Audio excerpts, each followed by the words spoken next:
May I invite you to pray with me the prayer for the beatification of the servant of God, Laureana Caloring Franco.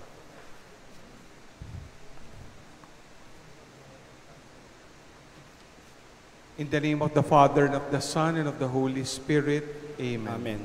Together, God, our loving Father, we praise, adore, and thank you for sending us witnesses to be our inspirations and examples of Christian life. We thank you for Laureana Franco, your faithful catechist and servant of the Church. She is an inspiration and example for us how to love you and our neighbor through simplicity and humility and loving service to the poorest of the poor of our society.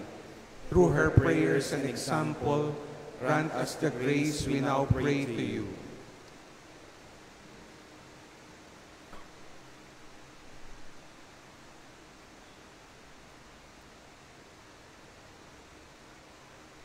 If it be your will, may she be counted among the blessed in your Church, so that the Filipinos and all Christians may see and experience your loving mercy through her prayer, life, works, and holiness.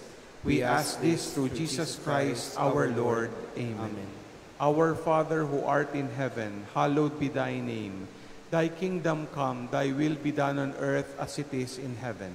Give us this day our daily bread, and forgive us our trespasses, as we forgive those who trespass against us. And lead us not into temptation, but deliver us from evil. Amen. Hail Mary, full of grace, the Lord is with you. Blessed are you among women, and blessed is the fruit of your womb, Jesus. Holy Mary, Mother of God, pray for us sinners, now and at the hour of our death. Amen. Glory to the Father, and to the Son, and to the Holy Spirit. As it was in the beginning, is now, and will be forever. Amen.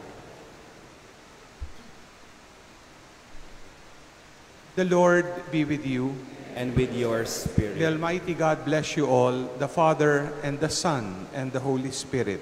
Amen. Let us bless the Lord. And give him thanks.